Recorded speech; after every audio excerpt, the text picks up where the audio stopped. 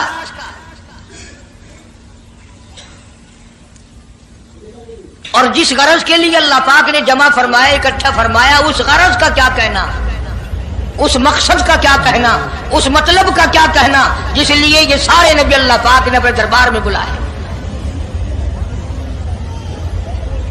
بڑے سے بڑا نبی، چھوٹے سے چھوٹا پیغمبر، تمام کے تمام موجود ہیں، سب شریک ہیں۔ اس لیے ان سب کو اکٹھا فرمایا، اس لیے ان سب کو جمع فرمایا تاکہ آمنہ کے در یتیم رسول کریم صلی اللہ علیہ وسلم کی سرداری کا عالم ارواح میں ڈنکا بجا دیا جائے، یعنی آپ صلی اللہ علیہ وسلم کی اس وقت سرداری تسلیم کرائی جائے جب دنیا میں کوئی چیز نہ تھی۔ اصل مسئلہ میں آپ کو کے سامنے لایا چاہتا ہوں۔ اللہ پاک نے فرمایا وَمَا أَرْسَلْنَاكَ إِلَّا رَحْمَةً لِّلْعَالَمِينَ، میں نے آپ صلی اللہ علیہ وسلم کو سارے جہانوں کے لیے سردار بنا کر کے بھیجا، رحمت للعالمین بنا کر کے بھیجا۔ اب عالم ہے تین، ایک عالم ارواح، ایک عالم دنیا، ایک عالم برزخ، چار ہے، اور ایک عالم آخرت۔ اللہ پاک جل شانہ نے اپنے محبوب کریم صلی اللہ علیہ وسلم کی چاروں عالموں میں، چاروں جہانوں میں سرداری بیان فرمائی۔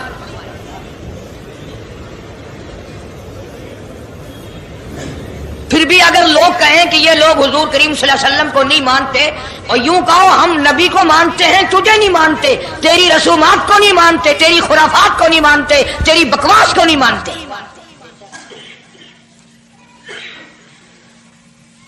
تو کون ہوتا ہے اپنی رسمیں ہم سے منوانے والا؟ کتنی بڑی مالک کائنات نے عظمت بیان فرمائی اور عطا فرمائی حضور کریم صلی اللہ علیہ وسلم کو کہ ابھی دنیا کا وجود نہیں، دنیا وجود میں نہیں آئی، آسمان نہیں، زمین نہیں، ستارے نہیں، چاند نہیں، دن نہیں، رات نہیں، کوئی چیز نہیں، اللہ پاک نے سارے انبیاء کرام کو جمع فرمایا ہوا ہے۔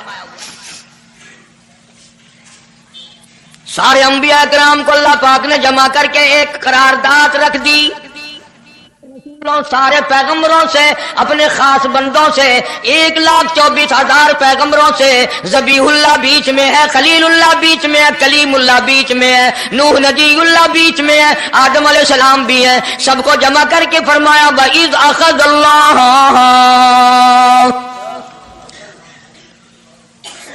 اللہ پاک نے قرارداد رکھ دی، مقصود رکھ دیا، جمع کرنے کا مقصد رکھ دیا، غرض رکھ دی۔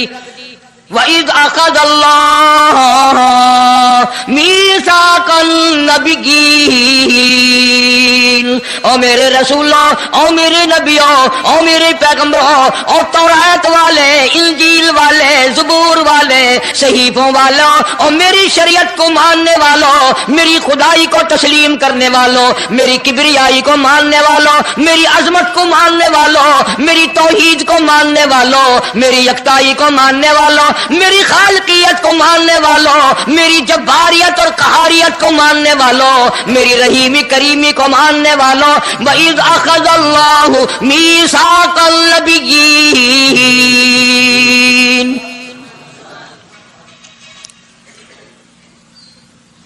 میں آج تم سے ایک اقرار لیا چاہتا ہوں، ایک میں نے دستاویز تمہارے سامنے رکھ دی، میں تم سب سے دستخط کرانا چاہتا ہوں، ایک محضر نامہ تمہارے سامنے رکھ دیا، ایک دستاویز تمہارے سامنے رکھ دی، میں نے قرارداد پیش کی، تم اس کی تائید کرو۔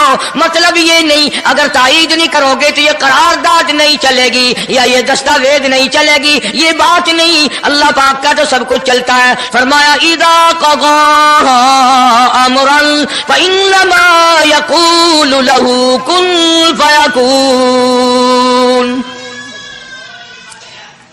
تمہارے دستخطوں کی مجھے ضرورت نہیں، تمہاری تائید کی مجھے کوئی ضرورت نہیں، تمہارے ہاتھ اٹھوانے کی مجھے کوئی ضرورت نہیں، تمہاری ہاں میں ہاں مجھے اپنی ہاں میں ہاں ملوانے کی مجھے کوئی ضرورت نہیں، میں بے پرواہ، میں بے نیاز، واللہ هو الغنی الحمید، مجھے تو کوئی ضرورت نہیں، نہ میں نبیوں کا محتاج، نہ میں رسولوں کا محتاج، نہ میں پیغمبروں کا محتاج، نہ میں کسی کا میں محتاج نہیں۔ قرآن کریم میں ان لوگوں کا واقعہ اچھی طرح سے ذکر کیا گیا۔ قوم تھی ایک بڑی سمجھدار، اللہ پاک نے، اور وہ مچھلیاں کھایا کرتے تھے، مچھلیوں کا شکار کر کے کھاتے تھے۔ خداوند عالم نے ان کو آزمایا کہ سارے ہفتے میں تو مچھلی ڈھونڈتی نہ ملے، ان کو اعلان کر دیا، خدا نے حکم دیا کہ تم سارے ہفتہ مچھلیاں پکڑو، باقی ہفتے کے دن سنیچر کے دن مچھلی پکڑنا حرام ہے۔ خدا نے حکم دے دیا۔ اب 8 دن تو مچھلیاں ڈھونڈی نہ ملے اور ہفتے والے دن سامنے کودتی پھرے، کبھی بڑی پریشانی ہوئی، اب کیا جائے، اور دنوں میں تو ملتی نہیں، بڑی کم ملتی ہے، اور ہفتے کے دن یوں سامنے پھرے۔ بس ان کے جو آخری ملے ملانے تھے نا، جیسے کارخانوں میں مال بنتا ہے، ملا کے دماغ میں دین بنتا ہے، بیٹھے بیٹھے دین بنا لیتا ہے۔ وہ کہنے لگو میاں پکڑنا ہی منع ہے نا؟ کہ ہاں۔ کھانا منع ہے نا؟ کہ ہاں۔ دریا کے برابر میں کھڈا بناؤ، اس میں پانی بھرو، اور ان سب کو دھکیل کر ہفتے کے دن اس کھڈے میں لے جاؤ، اتوار کو قابو آ جائے گی۔ پڑھ کر دیکھیں آپ قرآن کریم، 9واں سپارہ ہے، ترجمہ ذکر کر رہا ہوں، گپ نہیں ہے۔ گپ سنانے والے تمہیں اور تھوڑے ہیں، میں بھی گپ سناؤں؟ فرمایا وَاسْأَلْهُمْ عَنِ الْقَرْيَةِ الَّتِي كَانَتْ عَابِرَةَ الْبَحْرِ إِذْ يَعْدُونَ فِي السَّبْتِ إِذْ تَأْتِيهِمْ حِيتَانُهُمْ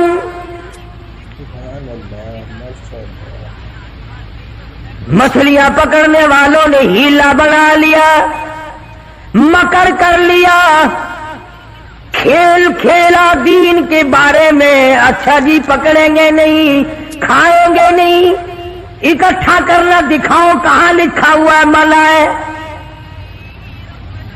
آگے پارٹی بن کے، ہاں جی مولوی صاحب دکھاؤ کہاں لکھا ہوا ہے، بتاؤ کہاں لکھا ہوا ہے۔ اکٹھا کرنا، دھکیلنا مچھلیوں کو منع، دکھاؤ کہاں ہے۔ ارے بھائی اللہ پاک نے منع فرمایا، مچھلیوں کا شکار ہفتے کے دن حرام ہے، کھانا حرام ہے۔ کہنے لگا ٹھیک ہے، پکڑنا بھی حرام ہے، کھانا بھی حرام ہے، دھکیل کر گلے میں اکٹھا کرنا دکھاؤ کہاں حرام ہے۔ اب کون دکھاتا؟ جب نیت بد ہوتی ہے تو مسئلہ پہلے بن جاتا ہے۔ اسی لیے فرمایا کرتے ہیں کہ آدمی اپنے دل سے مسئلہ پوچھے۔ مدنی کریم صلی اللہ تعالی علیہ وسلم تشریف فرمائے، صحابہ کرام بھی تشریف فرمائے، زمان بن سلمہ رضی اللہ تعالیٰ عنہ دیہاتی صحابی ہے، دور و دراز کا باشندہ ہے، اجنبی صحابی ہے، دیہات کے رہنے والا، سواری پہ سوار ہو کر آیا اور آ کے مدنی کریم صلی اللہ علیہ وسلم کے بارے میں پوچھا، ہے لوگوں تم میں شہنشاہ کائنات کون ہے؟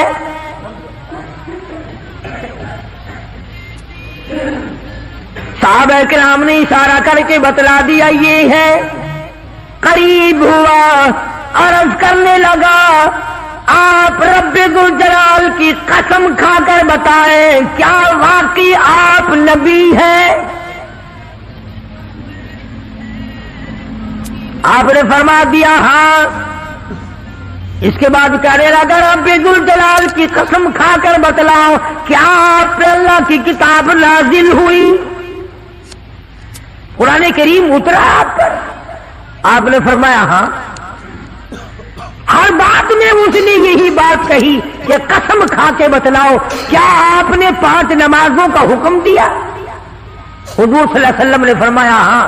پھر قسم کھا کر کے کھلا کر کہنے لگا کیا آپ نے اللہ کی توحید اور اپنی نبوت اور رسالت لا الہ الا اللہ محمد رسول اللہ یہ کلمہ سکھایا ہے، امت کو دیا ہے؟ آپ نے فرمایا ہاں۔ حج کے بارے میں پوچھتا ہے، زکوٰۃ کے بارے میں پوچھتا ہے، رمضان کے روزوں کے بارے میں پوچھتا ہے، اور توجہ کرنا یہ ارکان دین پوچھ کر واپس ہونے لگا اور کہنے لگا واللہ قسم اللہ کی لا ازید ولا انقص منہ، میں اس میں نہ کمی کروں گا نہ زیادتی کروں گا، نہ بڑھاؤں گا نہ گھٹاؤں گا، ارکان دین پہ عمل کروں گا، اسلام کی بنیادوں پہ اسلام کی عمارت کھڑی کروں گا، اس کو سنبھال کے رکھوں گا۔ 10 قدم پرے کو گیا ہے، مدنی کریم صلی اللہ علیہ وسلم نے فرمایا او لوگوں جس نے جنتی آدمی کی زیارت کرنی ہو میں تمہیں دکھاؤں، وہ زمان بن سلمہ تمہارے سامنے جا رہا ہے۔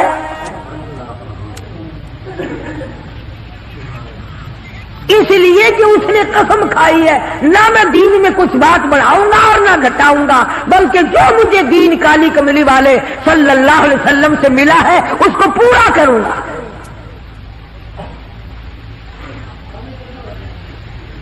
صحابہ کرام نے حضور کی زبان مبارک سے جو سنا اس کو دین بنایا۔ ہمارے یہاں بیٹھے بٹھائے دین بن جاتا ہے، اب بنا لیا نا انہوں نے، کہنے لگے جی پکڑنا حرام ہے، ہفتے کے دن مچھلیوں کا کھانا حرام ہے، دھکیل کر اکٹھا کرنا گڑے میں داخل کر لینا حرام کوئی نہیں،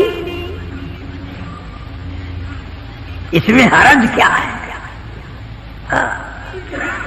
آج ہمیں بھی لوگ کہتے ہیں نا حلوے کی پلیٹ سے آپ قرآن پڑھ دیں تو کیا حرج ہے، اس میں کیا گناہ ہے؟ اللہ کا کلام تو ہر وقت پڑھنا چاہیے۔ انجان لوگ بیچارے ان پڑھ رسومات میں پھنسا رکھے، کیا ان لوگوں نے ایسا ہی گڑا بنایا، پانی اس میں ڈالا، مچھلیوں کو اکٹھا کیا، اس میں داخل کیا اور اتوار کے دن پکڑ کے کھائی۔ آواز آئی اور لوگوں وَيَمْكُرُونَ وَيَمْكُرُ اللَّهُ وَاللَّهُ خَيْرُ الْمَاكِرِينَ،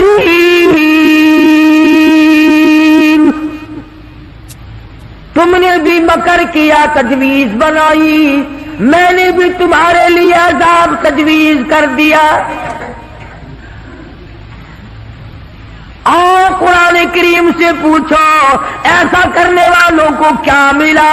پہلا سپارہ ہے، آواز آتی ہے وَلَقَدْ عَلِمْتُمُ الَّذِينَ اعْتَدَوْا مِنْكُمْ فِي السَّبْتِ فَقُلْنَا لَهُمْ كُونُوا قِرَدَةً خَاسِئِينَ،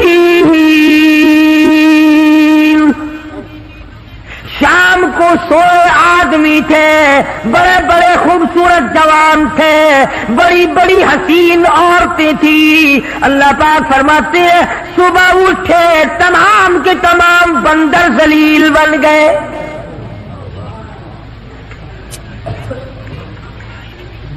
شکلیں بدل گئی پروردگار عالم۔ سوئے آدمی تھے، اٹھے بندر بھولو بن گئے۔ کیوں میرے دین میں مداخلت کی؟ کیوں تم نے میرے دین کے قانون میں ہیرا پھیری کی؟ بڑے بڑے بدلے لو۔ کوئی قوم شام کو آدمی سوئے، صبح کو اٹھے تو کتوں کی شکل بن گئی۔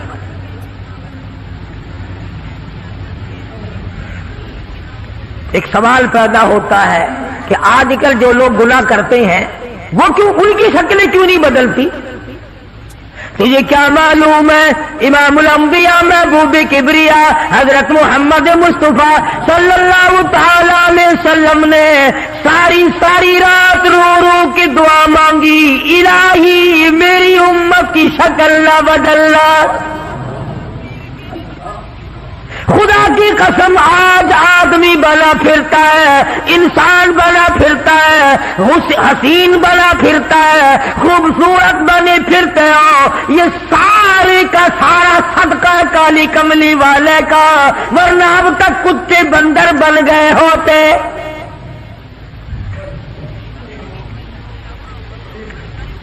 پتہ چلا کہ دین میں ہیرا پھیری اللہ پاک برداشت نہیں کرتا، کسی شکل میں بھی کیوں نہ ہو، دین کے اندر وہ برداشت نہیں کرتا۔ اور صحابہ کرام نے کی نہیں اور کرنے دی نہیں۔ کیسے کرتے؟ بڑے بڑے وقت آئے ان پر، عورتوں پہ وقت آیا، مردوں پہ وقت آیا، مگر نہیں بدلے۔ کیسے بدل جائیں؟ سرکار کا دیدار کرنے والی آنکھ کیسے بدل سکتی ہے؟ یہ تو تیری جرت ہے کہ روزہ دیکھ کر کے بھی آتا ہے، پھر بھی بے ایمانی اور بدماشی سے باز نہیں آتا۔ ایک کو کوئی ثابت نہیں کر سکتا جس نے مدنی کریم صلی اللہ علیہ وسلم کے چہرے انور کا دیدار کیا ہو اور اسے ذرہ برابر دنیا کے اندر ہیرا پھیری کی۔ اتنی جرت کون لائے گا؟ اتنی بہادری کہاں سے آئے گی جو ان حضرات میں تھی؟ سیدنا فاروق اعظم رضی اللہ تعالی عنہ جیسا جلیل القدر انسان، عظمتوں والا انسان، جب بھی وقت آتا تھا اللہ اکبر، یوں ہی بیٹھے ہوئے تھے، کچھ کام میں لگے ہوئے تھے، ایک آدمی آیا اور کہنے لگا جی فلانے آدمی نے مجھے درہ مارا، مجھے بدلہ دلواؤ، فلانے آدمی نے مجھے مارا، بدلہ دلواؤ۔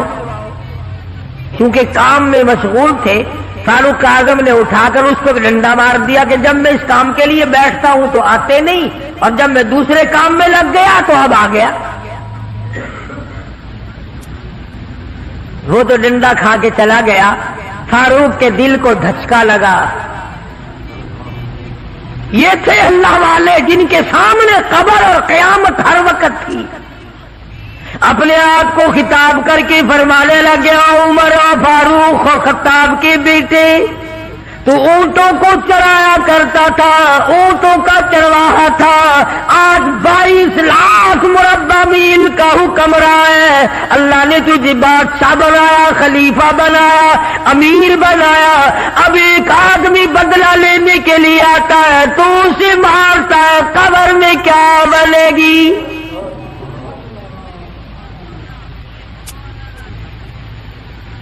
اس آدمی کو بلوایا اور بلا کے اس کے ہاتھ میں درہ دے دیا اور یوں پیٹ کر کے اس کی طرف کھڑے ہو گئے، درہ مارنے بدلہ لینے، قیامت میں بدلہ نہ مانگنا۔ کتنا بڑا آدمی جس کو سرکار مدینہ نے اللہ سے مانگ کے لیا ہو، وہ تو اتنا ڈرتا ہے اور میں اور آپ جو یوں بارش کی طرح دنیا میں برسے ہوں، ہم چوڑے ہوئے بیٹھے ہیں، اور یہ کیا بات ہے؟ جنت ہماری، ہمارے باپ دادا کی۔ ہزاروں واقعات ہیں صحابہ کرام کے جنہوں نے غلامی کی انتہا کر دی اور پرواہ تک نہ کی کہ تکلیف کتنی ہے اور کس طرح جان بن رہی ہے، جان کو بن رہی ہے۔ قرآن نے اعتراف کیا، گواہی دی کہ مدنی کریم صلی اللہ علیہ وسلم کے غلاموں کے گلے میں سانس اٹک گیا، پھر بھی خدا کو پکارا، پھر بھی انہوں نے مدنی کریم صلی اللہ علیہ وسلم کی غلامی سے سرتابی نہ کی۔ اب ایمانداری سے بتلاؤ، ہماری، میری اور آپ کی اور تمام مسلمانوں کی جو عورتیں ہیں، بیویاں ہیں، آخر جوتوں کے لیے بھی کہتی ہیں، کپڑے کے لیے بھی کہتی ہیں، موقع بموقع زیورات کے لیے بھی کہتے ہیں، اور ہزاروں باتیں ہیں، اور ہم ان کو پورا کرتے ہیں۔ مدنی کریم صلی اللہ تعالی علیہ وسلم کے گھر کی طرف تجھے میں لے کے چلوں۔ سیدہ عائشہ صدیقہ رضی اللہ تعالی عنہ، سیدہ حفصہ رضی اللہ تعالی عنہ، سیدہ ام حبیبہ رضی اللہ تعالی عنہ، سیدہ ام سلمہ رضی اللہ تعالی عنہ، سیدہ زینب، یہ تمام کی تمام ہماری مائیں ہیں، کالی کملی والے کی گھر والی ہے۔ فرماتی ہے ایک کھجور کا دانہ 24 گھنٹے میں اور ایک پانی کا پیالہ صرف ملا کرتا تھا۔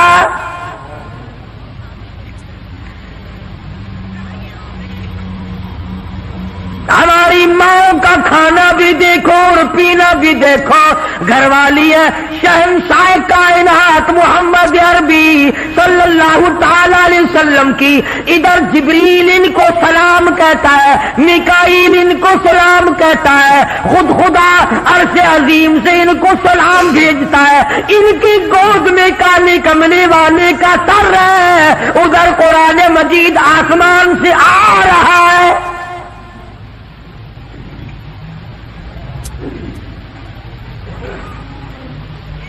اور خوراک کا یہ عالم ہے، پانی بھی پیٹ بھر کے نہیں،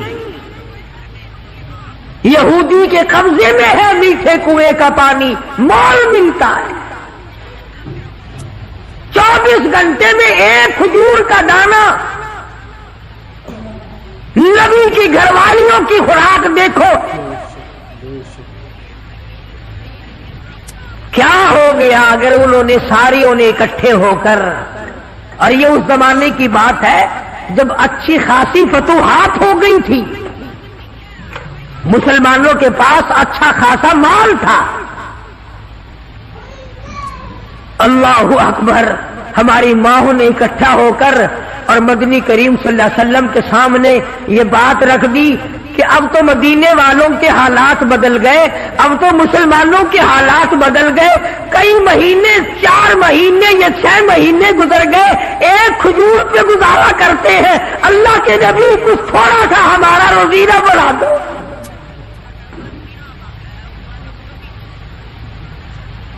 کچھ پانی بڑھا دو، کچھ کھانا بڑھا دو۔ اندازہ لگائیں آپ، بس اللہ کے نبی کو اس پر جلال آیا، اور نبی کو جلال آیا تو خدا کو پہلے جلال آ گیا۔ زیور کا مطالبہ نہیں، آرائش کا مطالبہ نہیں، کوٹھی بنگلے کا مطالبہ نہیں، لمبے چوڑے کپڑے کا پروگرام نہیں، شادی والے کپڑوں کا پروگرام نہیں، جوتوں کا پروگرام نہیں، مطالبہ نہیں، کچھ نہیں، اتنی سی بات عرض کی ہے، کالے کملی والے ایک کھجور کھا کر رات دن بھوک لگتی ہے،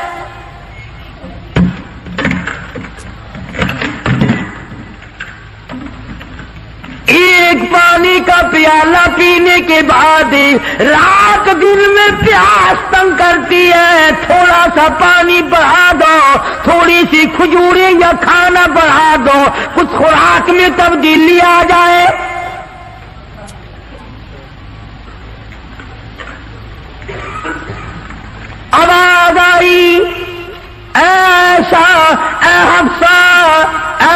سلمہ، اے ام حبیبہ، اے زینب، اے جواریہ، اے صفیہ، میں تمام کے تمام کو تمہیں کہتا ہوں احد پہاڑ سونے کا بنا کر تمہارے حوالے کر دوں گا، تمام پہاڑ کا پہاڑ سونے کا تمہارے ساتھ ساتھ پھرا کرے گا، دولت مند بن جانا، بڑی بڑی بلڈنگیں بنانا، عمارت بنانا، کوٹھی بنگلے بنا لینا، ہزاروں کھانے ایک وقت میں کھایا کرنا، پر یاد رکھو تمہیں میرے محبوب کی جھولی نہیں ملے گی۔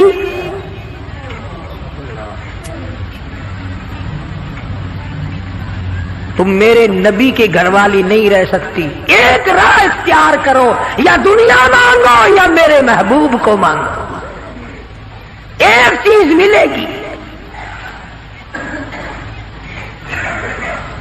یا میں نے تمہیں اپنا محبوب دے رکھا ہے، تمہارے بستروں میں میرا محبوب ہوتا ہے، جبریل آتا ہے، قرآن آتا ہے، میری رحمت برستی، یا سونا چاندی لے لو یا پھر کالی کملی والے کو لے لو۔ اور یہ بھی گپ نہیں ہے، فرمایا ایھا النبی قل لازواجک، اے میرے نبی ان اپنی عورتوں سے کہو، ازواج مطہرات سے فرماؤ، ان کنتم لتردن الحیات الدنیا وزینتہا فتعالین امتعکن واسرحکن سراحا جمیلا۔ میرے محبوب یہ جوڑے مانگتی ہے، کپڑے مانگتی ہے، یہ کھانا مانگ رہی ہے، ان سے کہو میں تم سب کو طلاق دینے کے لیے تیار ہوں، علیحدہ کرنے کو تیار ہوں۔ مسلمان ہے جس کے دل میں یہ خواب اور خیال ہر وقت آتے ہیں، الہی مجھے دولت ملے، میں تیرے دین پہ خرچ کروں گا، تیرے قرآن پہ خرچ کروں گا، اپنی قبر حشر بناؤں گا۔ پہلے تو بلکہ کچھ دل میں خیال ہوتا بھی ہے، جب تک بالکل کنگال ہوتا ہے، اللہ میاں کچھ دے، میں یوں خرچ کر دوں گا، میں یوں کر دوں گا۔ جب دولت آتی ہے پھر اس میں سے کم کرتے ہوئے تکلیف ہوتی ہے، بڑا مشکل بن جاتا ہے مسئلہ۔ تو نبی کی گھر والیوں کو اللہ پاک نے دھمکی دے دی اور فرمایا آپ میرے محبوب صلی اللہ علیہ وسلم الگ ہو جاؤ ان سب سے۔ دو باتیں میں آپ کو سمجھانا چاہتا تھا، اندازہ لگاؤ کتنی عظمت والی خواتین ہیں، دو جہان قربان ہو جائے عائشہ صدیقہ کے پیروں سے اڑی ہوئی خاک پہ، ساری دنیا کی دولت کو اکٹھا کر کے سیدہ حفصہ کے جوتے کی نوک پہ قربان کر دو۔ ایک کھجور کھانے والی مائی، ایک پانی کا پیالہ پینے والی مائی، رات دن میں اگر تھوڑی سی بات کر دی تو اللہ نے ڈانٹ پھیلا دی، چلو میرے نبی سے الگ ہو جاؤ۔ مدنی کریم صلی اللہ علیہ وسلم الگ ہو گئے، بالکل بات چیت کرنا چھوڑ دیا، آنا جانا چھوڑ دیا۔ اللہ غنی، تمام کی تمام ازواج مطہرات رونے لگی۔ مدنی کریم صلی اللہ تعالی علیہ وسلم نے سب سے پہلے حضرت عائشہ صدیقہ رضی اللہ تعالیٰ عنہ سے پوچھا، بتا تیرا کیا پروگرام ہے؟ کہنے لگی اللہ کے پاک پیغمبر یہ کھجور بھی بند کر دو، یہ پانی کا پیالہ بھی بند کر دو، میں آپ کو نہیں چھوڑ سکتی۔